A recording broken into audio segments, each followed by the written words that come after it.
Olá, sejam bem-vindos ao curso Psicologia Jurídica, Psiquiatria Forense e Práticas Periciais.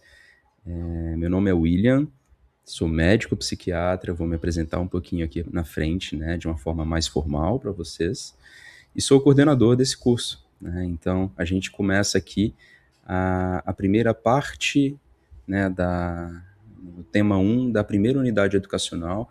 Essa unidade educacional é uma unidade introdutória, né, então o tema é Introdução à Psiquiatria Forense, Perícia Psiquiátrica, Peritos, Assistentes Técnicos. Então, né, nessa UE, né, nessa unidade educacional, vamos fazer uma introdução sobre, enfim, como que funciona a coisa toda, né? E o tema 1 é Fundamentos da Psiquiatria Forense, tá bem? Então, vamos seguindo. Essa aqui é uma breve apresentação, tá? Eu sou médico psiquiatra, pesquisador, professor, né? Eu sou professor universitário na Unimax, aqui em Indaiatuba, onde eu moro. Também sou psiquiatra assistente no CAPS-AD, né? Vou deixar um pouquinho aí, né, para vocês verem, né, se quiserem se aprofundar um pouco mais em quem eu sou. Mas sou pesquisador, trabalho na área de psiquiatria forense, também sou preceptor da residência médica, ou seja, eu ensino médicos que já são formados e estão se especializando em psiquiatria, né? Também sou preceptor do internato, que são alunos de medicina que ainda não finalizaram o curso, né? Então também passam comigo aí nos serviços de saúde mental, onde eu supervisiono, tá? Também atuo como revisor de periódico científico. A minha residência médica em psiquiatria foi feita aqui na cidade de Indaiatuba, pelo Sul São Paulo, né? Fiz uma parte da minha formação também na Federal do Rio Grande do Sul, né, no setor de psiquiatria forense, e também uma participação no IPQ, no Instituto de Psiquiatria do Hospital das Clínicas, da Faculdade de Medicina de São Paulo, tá? Trabalhei também um tempo, pessoal, isso é um diferencial, vamos dizer assim, né, na psiquiatria, e também no universo das perícias. Trabalhei com neurologia, então eu morei no interior da Alemanha durante um tempo, e lá eu atuei em uma stroke unit, numa unidade de AVC, né, e eu sou graduado, né, em medicina pela Universidade Federal do Vale do São Francisco, tá bem? Então, a parte 1, vamos começar de fato, né, essa primeira aula, vamos dizer assim, é mais introdutória, né, até para poder me apresentar de maneira adequada, etc. Então, a parte 1, né, dessa unidade educacional 1 é o método da perícia psiquiátrica, tá bem? Então, vamos lá. Quais são os pilares da prática médica, né? E aqui eu não estou falando especificamente de perícias, estou falando da prática como um todo. O primeiro deles é o domínio cognitivo. Então, o profissional, o médico, ele tem que saber ciência, ele tem que entender, né, de biologia, tem que entender do psicológico, entender do social, tem toda uma base técnica, né, relacionada àquilo que ele vai estudar, o objeto de estudo, que é o ser humano, o processo de saúde, o processo de adoecimento e os desdobramentos dentro de tudo isso, tá? Também muito importante ter um domínio afetivo, né, entender o ser humano como um todo, né? Isso daqui a gente chama de integralidade, né, entender o indivíduo de forma integral, né? Então isso, né, parte, né, do pressuposto de um ensino, de um aprendizado humanizado, de a criação de uma empatia, né? Inclusive é campo de estudo aí, né, se a humanização, se a empatia pode ser ensinada ou se ela é empática, se ela é inata, melhor dizendo, né? Então é necessário também o domínio afetivo e também o domínio psicomotor, que é, vamos dizer assim, a arte de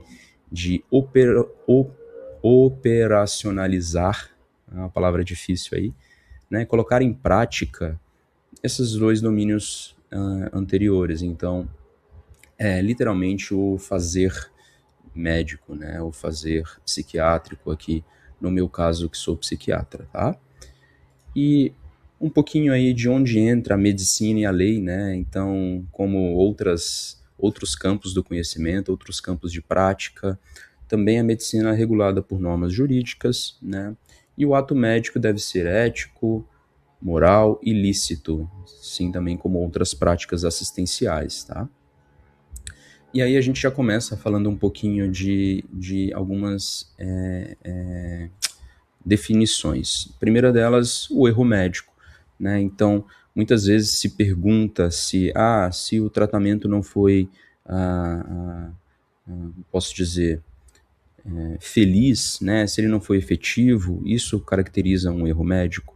E a resposta é não necessariamente, né? A gente vai ver que depende de alguns fatores aí, né? E aí a gente divide em três, né? Então, falha no tratamento não quer dizer erro médico, e sim, erro médico é quando há dano no paciente por uma falha profissional, tá? Então, não confundir a falha profissional com a falha no tratamento, né? Então, por exemplo, tem doenças que, né, um câncer avançado, né, metastático, quer dizer, que já se espalhou por todo o corpo, é esperado, né, que em algum momento esse indivíduo vai vir a óbito, né, vai falecer. E, né, o falecimento, então, né, não é considerado um erro médico, uma vez que se trata, né, de um desfecho esperado, né, num câncer avançado, num câncer grave, tá? Então, só um exemplo para já começar desmistificando, e vocês vão ver que ao longo desse curso eu vou trazer muitas dicas práticas, né, para poder ajudá-los aí na prática, né, diária de vocês. Então a gente divide aqui em três tipos, né? O erro médico, acho que vocês já estão acostumados a lidar com essa nomenclatura também, né? O primeiro deles é a imperícia, que é quando, né, o profissional médico, aqui falando do erro médico, age com falta de conhecimento técnico necessário. Então ele vai ali, né, e, por exemplo, prescreve um tratamento que não é o tratamento reconhecido. Então, um exemplo, uma doença viral, né, o médico vai lá e passa um antibiótico. É uma imperícia, né? Não era para ter sido feito isso, por exemplo. O segundo tipo é a negligência, que é quando há ali um descuido, uma omissão no atendimento, na escuta, né? Então, a gente pode dar um exemplo, né, de um indivíduo que chega, por exemplo, com um quadro coronariano, com uma dor no peito, e por algum motivo, apesar de ser um quadro de maior gravidade, o médico acaba não, né, depois de triado, acaba não atendendo esse indivíduo num momento rápido, vamos dizer assim, né, com a urgência que aquele tipo de demanda pedia. Então é um quadro de negligência, tá? E imprudência, né, então aí a gente fala de atos, né, que não tem ali as cautelas exigidas, né? Então, aqui não necessariamente eu estou falando de falta de conhecimento técnico, que é a imperícia, e sim de uma, posso dizer, de uma aplicação errônea, precipitada, né, do conhecimento, tá? Então, são os três tipos aí, né, de erro médico. Então, que está muito ligado, né, à prática da medicina, ela é regida também, né, pela lei. Então, é um campo aí de interseção, tá, entre o direito e a medicina, essa avaliação dos erros médicos, tá? Então, esse aqui é um ponto importante, né, eu até coloco em destaque. O dano material ou moral pode gerar responsabilização, né? Então, quando se tem um dano, e isso é comprovado, etc., e a comprovação vem dentro né, como posso dizer, da ligação daquele ato e o dano por meio de um nexo causal, então ali tem um nexo de causalidade, e aí sim, né, eu posso considerar que pode ter alguma responsabilização, tá? Muito bem, vamos seguindo então. A interseção jurídica nas especialidades médicas, então quase todas as áreas médicas tocam o direito, né, e não apenas a medicina legal ou a psiquiatria. Então, por exemplo, aqui só para citar para vocês mesmo, né, a pediatria faz parte, né, do trabalho aí notificar maus tratos, é um caso em que a gente tem uma quebra de sigilo obrigatória, em se entendendo a medicina como assistencial. Em alguns momentos esse sigilo vai ter que ser quebrado, e aí tem todas as indicações para quebra de sigilo, né, para poder garantir ali um tratamento em que o paciente se sinta seguro, né, em saber que o sigilo vai ser preservado. Então, na pediatria, geralmente isso ocorre em notificação de maus tratos, tá? Na obstetrícia também, em situações de aborto legal, questões de reprodução assistida, métodos anticoncepcionais permanentes, né, como a laqueadura, como a vasectomia, etc. Urologia e endocrinologia, aí nas cirurgias de transgenitalização, né, dos estados intersexuais, que são cirurgias por serem permanentes, né, o direito, né, chega bem perto da medicina, né, tem uma interseção jurídica muito presente. Na medicina do trabalho, previdenciária, né, por conta de todos os afastamentos, aposentadorias, situações de invalidez, isso a gente também vai ver, né, principalmente aqui na parte da saúde mental ao longo desse curso, e a medicina paliativa, aí na indicação ou na definição de ortotanásia, distanásia e eutanásia, né, e para poder explicar um pouco, né, eu vem do grego verdadeiro e Thanos relativo a Thanatos, né, que é o deus da morte, vamos dizer assim. Então, a eutanásia seria uma morte verdadeira. Em que sentido? Uma morte real. Então, um abreviamento, né, da morte, tá? Já a distanásia, a gente entende como algo que está errado, que está estranho, que está disforme. Então seria uma morte estranha, disforme. O que seria isso? Então o indivíduo está ali, né, num processo de adoecimento, né, a gente volta no exemplo do paciente com um câncer avançado, sem perspectiva de cura, né? E aí naquele momento ele tem uma parada, né, e uma parada cardiorrespiratória, e eu faço todos os métodos, né, para reanimá-lo, etc. Então eu prolongo o sofrimento dele, uma doença que já está avançada, né? Então isso a gente entende como um prolongamento estranho, um prolongamento desnecessário e até do próprio sofrimento do indivíduo. Então é considerada aí uma distanásia. E ortotanásia, orto vem de correto, tá? Então seria uma morte correta. Essa sim seria aquele indivíduo, né, que está então num quadro avançado, só que, né, ele tem uma parada e aí previamente já, né, foi conversado com os familiares, previamente já teve ali também um ato, vamos dizer assim, uma conversa e um registro legal, melhor dizendo, né, no prontuário, etc. E aí aquele indivíduo tem uma parada e naquele momento, então, não é feita nenhuma medida de reanimação, né? E por que isso? Porque é o curso da doença, né? Então, né, deixar com que a doença, que é avançada como faça aí seu trabalho. Esse tema, ele pega bastante, né? Vamos dizer assim. E aí eu vou dar um exemplo aqui, né, da minha própria formação. Né, quando eu era estudante de medicina, eu me recordo do primeiro paciente que eu vi parando, né, e eu percebi que durante a parada, estava numa UTI, durante a parada cardiorrespiratória, todo mundo foi correndo, né, para o leito, eram vários leitos assim, né, então eu lembro da equipe médica, da equipe de enfermagem, todos indo atrás, né, do leito, e lá chegando, observaram o paciente tendo a parada, e aquilo, né, eu ali estava no meu primeiro, segundo ano de medicina, eu não entendia muito bem e eu achei aquilo um absurdo, né? Só que como eu era estudante, fiquei quieto ali na minha, né? E esperei, estava acompanhando um colega mais experiente e depois perguntei para ele, olha, por que que ninguém acudiu, ninguém ajudou esse senhor aqui, né? Que teve essa parada?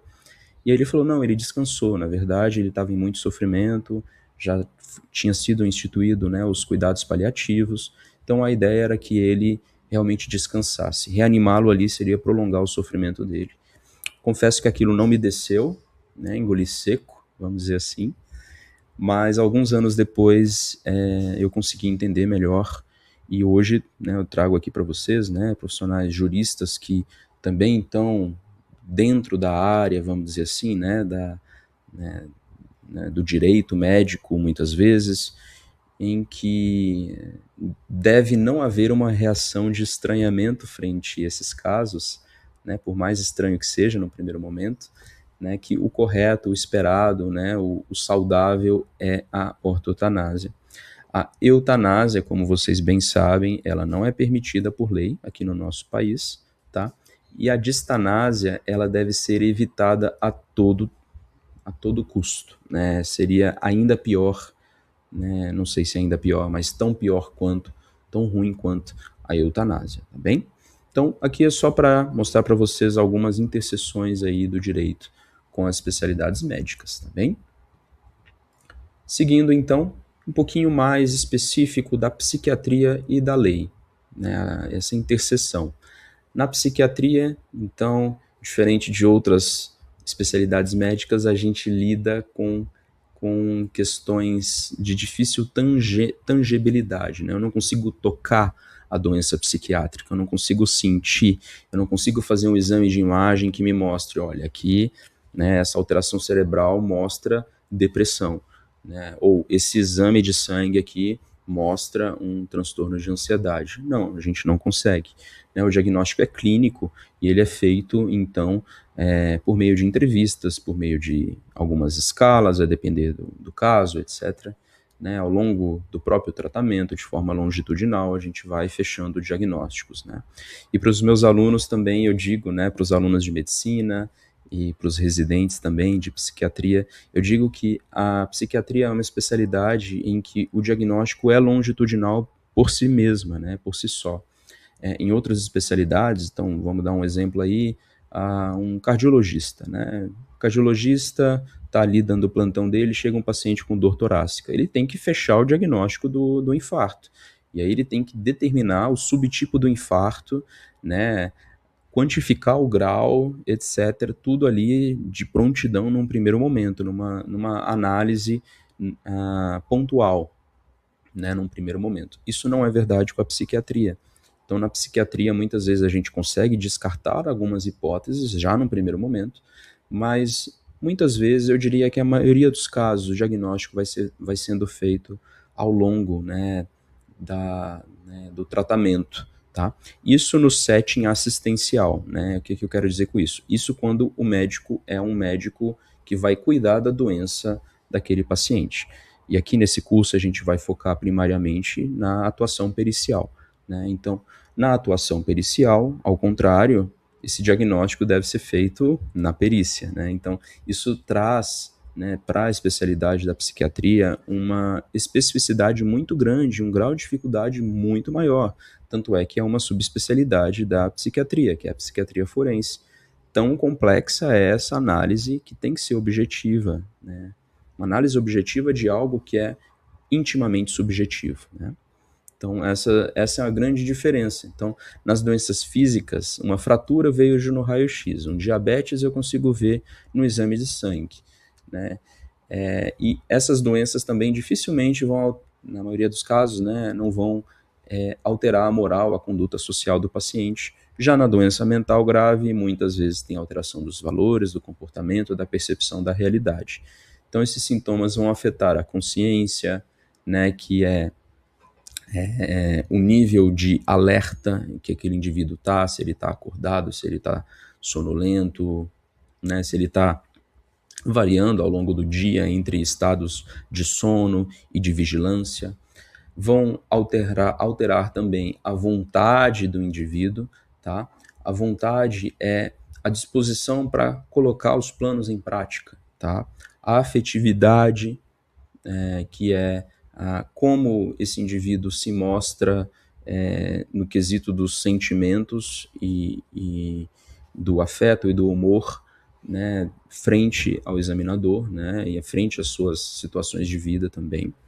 Ao pragmatismo, que é a capacidade de conseguir colocar os planos, né? A vontade é ter disposição para tal, e pragmatismo é conseguir colocar a vontade para fazer o que a vontade quer, é colocar a vontade em prática, por isso pragmatismo. E o julgamento moral, que é o grau de entendimento daquilo que está acontecendo, tá? Então, a perda de capacidade de entender a realidade exige um tratamento jurídico diferenciado, e aí a gente vai ver todos os detalhamentos sobre as questões de inimputabilidade ou incapacidade civil, etc, etc, tá? Chama a atenção que isso daqui vai ser dado, né, com um pouco mais de detalhe em unidades posteriores, tá?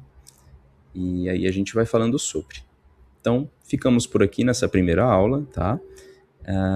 Deixa eu só mostrar para vocês. Essa tela vai aparecer ao final de todas as aulas. Aqui vocês conseguem o meu contato, tá? Então, esse é o meu site, né? Eu trabalho, então, com consultas assistenciais como médico assistente, mas também trabalho na área de psiquiatria forense, com perícias, assistências técnicas, segundas opiniões, etc. Tá bom? Então, prazer enorme estar aqui. Estou muito feliz de estar orientando, coordenando esse curso. E vamos seguindo.